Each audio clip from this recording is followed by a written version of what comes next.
What's up, everybody? Ace the Outsider here with the Wakanda Alliance, doing an update. And I don't know how long it's been since the last time I did one, but I'm back with a fresh one for y'all. Hope everybody's doing well. Hope you've been tuning in to the lives and the content we've been sharing, and just trying to get to know us a little bit better. Cause man, this year has just been rolling, y'all. It's been rolling. It's been rolling. It's been rolling.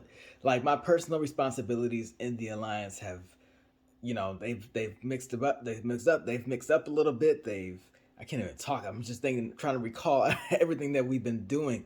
It's been a lot. It's been a lot of good things though, right? We got that grant and we just kept on rolling with that. As you know, we started the Wakanda Alliance Academy for Gifted Afrofuturists.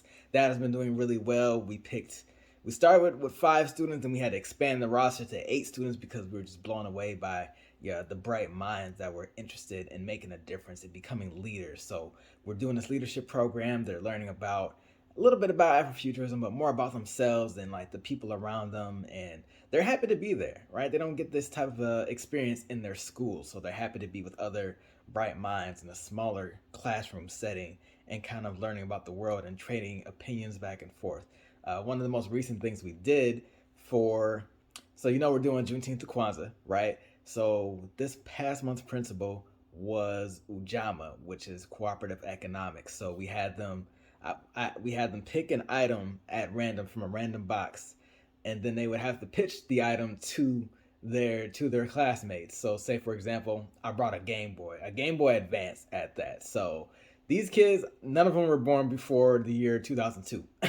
So I brought a Game Boy Advance out, and they had to figure out how to pitch it to their classmates. So it was kind of like a Shark Tank type of thing that I did, but kind of teaching them how to like develop that elevator pitch, right? Because every time I talk about the Wakanda Alliance, if I'm driving Uber, if I'm meeting somebody for the first time, and I only have a small pocket of time to tell somebody about the Wakanda Alliance, I gotta have the right words. I gotta sell it. I gotta make it sound juicy. I gotta make it sound interesting. And this elevator speech changes so much, but at the same time, I know what to say based on the amount of time that I have. So I can kind of cherry pick and put the right details in. So, that's just a strategy I want them to get used to, especially when they're dealing with cooperative economics in their own environment. So, say for example, one of the students, he wants to be a hip hop artist.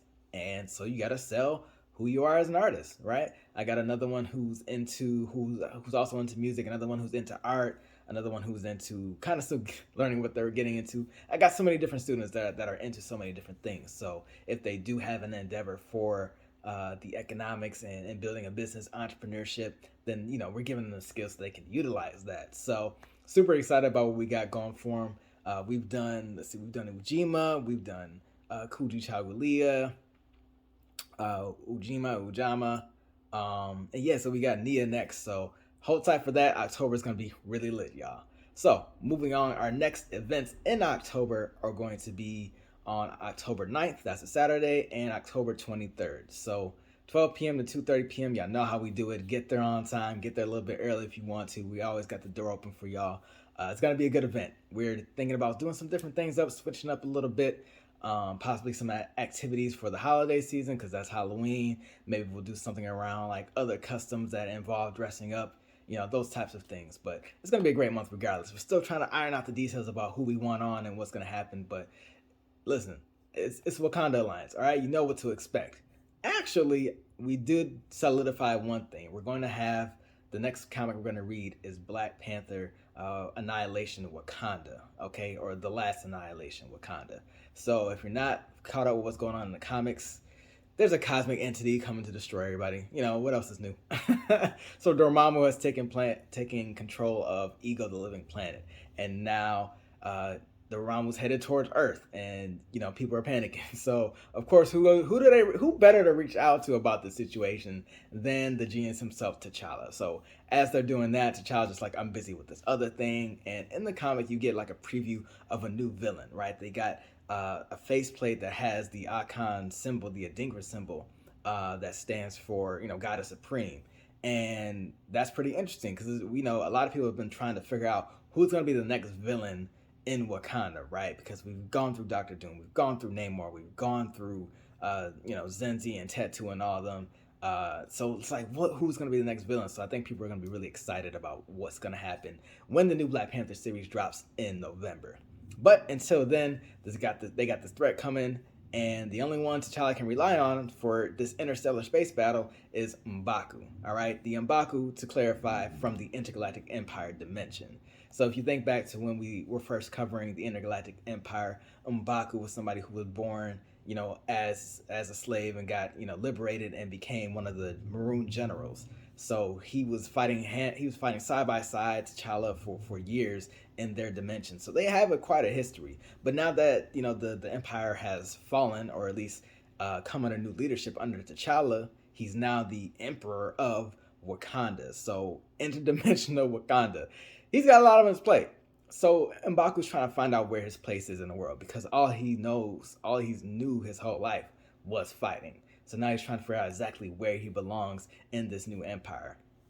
So T'Challa goes to him and he's just like, listen, we got this threat coming. You're a person that I trust, and you're the only one who can get this job done. So what's up? So we see some interesting things with M'Baku going on. So the story is going to focus on him. So he's trying to find his place. He finds his namesake, right? He finds the name of his namesake. So he goes to the Jabari lands. He finds out about M'Baku and the man-ape history and all that wicked history that kind of happened. So it's just like, dang, I'm this hero to one side of the empire, but my name rings a nasty bell for another side of the empire. So that's something difficult to deal with. He's also dealing with loss, because he's lost Captain Naomi. He's lost Nakia from his dimension. So he's trying to figure some things out. He's kind of feeling kind of upset about that. And he's also found some new inspiration, a new love in Zenzi, right? So Zenzi is the daughter of Emperor Ndjaka, who's now deceased. Emperor Ndjaka's daughter, who was possessed by Bast, but now she's living in Wakanda Prime with the others, and she's actually training to be a Dora. So she's still like a young, cute girl, though. There's like a really beautiful picture of her falling asleep next to an Ironheart doll. I love it. I'm so glad they put that in there. But now she's calling M'Baku Uncle M'Baku. So now he's got like a new love, a new life to take care of. And this one, as opposed to the lives he's used to, he doesn't have to, raise them against that oppression and war and all that. So he kind of gets a fresh start through Zenzi, which is a great relationship. I'm glad that they're doing it in the comic. So with that going on, he goes into space. He's got Shuri. He's got, I think Okoye is there. A few others. He's got Manifold there. So, and Vibraxis. So I'm sorry. It's M'Baku, Shuri, Vibraxis, and Manifold. So they're all trying to figure out, how to defend the Shi'ar Empire from this oncoming threat. So that's going to be really interesting. I like the comic a lot. Can't wait to share with everybody else. So stay tuned for that.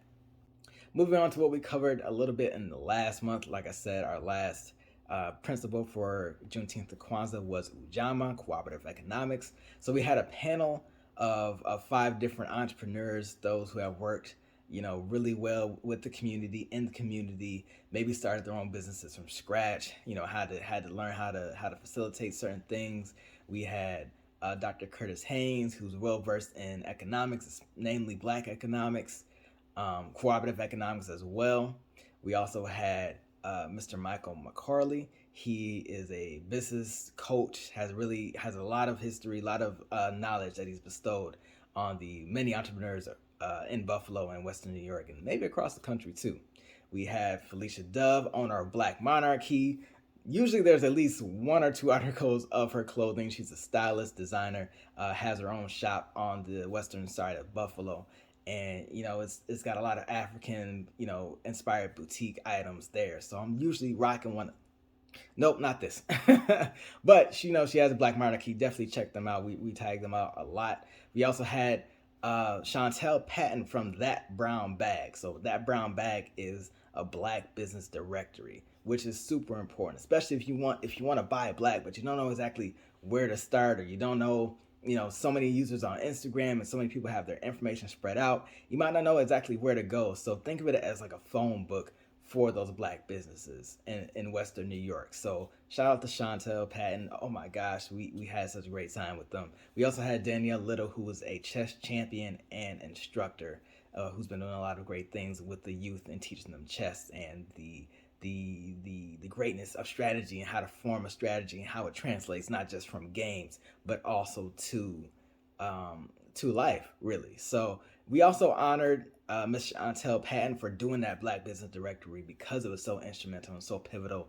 And we honored her with an award called the Ujama Award. We made it up to honor people who have been doing great things in the economic landscape in Western New York. So we had to give it up. It was a great experience. She showed love. Everybody showed her love. It was just a very loving panel. So we might do some more with that in the future. Definitely stay tuned for that. But it was great. We may revisit the whole panel thing again. We do our representing Afrofuturism panel every February. So maybe we'll do more throughout the year because those are always super engaging. So stay tuned for that. Last piece of news I have for y'all is that the website is done. It is complete. The new website is up. It's fresh. It navigates a little bit differently.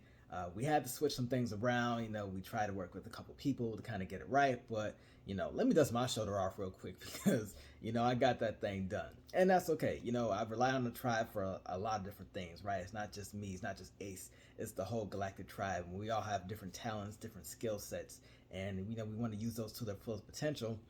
But sometimes we try to bring new people in and maybe they stick around, maybe they don't. It's okay. It's all a cycle. It's all a process because a lot of us are new to this. I never thought that I'd be taking something like Black Panther and comic books and African diasporic history and futurism and trying to develop a curriculum around it. I never thought I would do that. So this is all new territory, especially in the nonprofit realm. So, we're getting it done. But yes, the website is done. It's complete. Go check it out. I need some feedback. I want to know if it's looking good. How's it look on mobile? How's it look on desktops, laptops, iPads, tablets? I want to know how it's looking. And, hit me up in the DMs and let me know the feedback because I love good feedback or feedback in general. I appreciate any type of feedback. And that's actually something we did with the Academy Youth. If you hear me say Academy, that's the Wakanda Alliance Academy for Gifted Afrofuturists. I kind of abbreviated it that way. It's easier for people to recognize and easier for me to say. So the Academy students, one of their exercises was to look at the panelists we had for our last event and analyze their approach to social media. Are they posting consistently? Is the content related to the material necessary to promote? How's the marketing and what the strategies are? So that was a good exercise for them because, hey, the youth got it, right? I just started doing a TikTok. I'm completely new to it. I was avoiding it, but now I'm doing it and I'm having a good time with it. Go follow our TikTok, by the way, Wakanda Alliance. But yes, the website is up, thegalactictribe.org. Check it out, see how you like it. We will be adding a blog in at some point. The donation link isn't up yet, but it will be. If you want to do donations in the meantime, DM us directly and we can talk about that. But yes, we got more features coming to it. I just got something that's bare bones, you know what I'm saying? Straight to the point. It looks beautiful though. If I do say so myself, it's looking pretty good. And me trying to figure out my different skills and attuning them, it was a good experience for me to try to do a different type of website based on the content that is presented. So go check that out. All right. So go follow us on everything. We got the galactictribe.org Wakanda Alliance program on Facebook and YouTube. YouTube will be having some new videos soon. I just got to go back through the mounds of content that I've recorded over the summer to really sort that out and get the best stuff out there. Follow us on Instagram if you're not already. Wakanda Alliance program. I'm sorry, the Wakanda Alliance. That's Twitter and Instagram and TikTok. We'll be having some more updates on our TikTok too. I'm having fun covering Shuri, what it was like for her to get Black Panther for the first time. So go check that out if you do have a TikTok. Every now and then I will post content from that Marvel game, the Black Panther expansion pack was released, so I'll release content on that every now and then. And just hit us up. You have any questions about what we do, you want to get on the program, just holler at us, right? The DMs are very approachable, okay? Check us out, spread the word. We missed all the conventions this year. I'm kind of upset about it because I didn't think the conventions would be back in full effect this year, but they are. So Dragon Con, ChemCon, all those other different ChemFest, all those different festivals and conventions. Let us know where those are happening. If they're happening in your town, maybe we can set up a table or something like that. Just holler at us, right? So appreciate y'all listening in. Feels good to be back to making content. More on the way for sure. Follow me on my page at Ace_the Outsider. and I'll talk to y'all soon. Y'all be safe. Wakanda forever. Oh man, we haven't even talked about the series yet. We're getting close. I don't know when it's happening, but we're getting close to the series. The movie's dropping in less than a year now. What if it's like tying us over just a little bit, but we need something fresh. We need something fresh, man. Panther fans, we out here. But if you want anything fresh regarding Wakanda and Black Panther, to hit the Wakanda Alliance. All right, stay tuned. Y'all stay safe out here. Wakanda forever.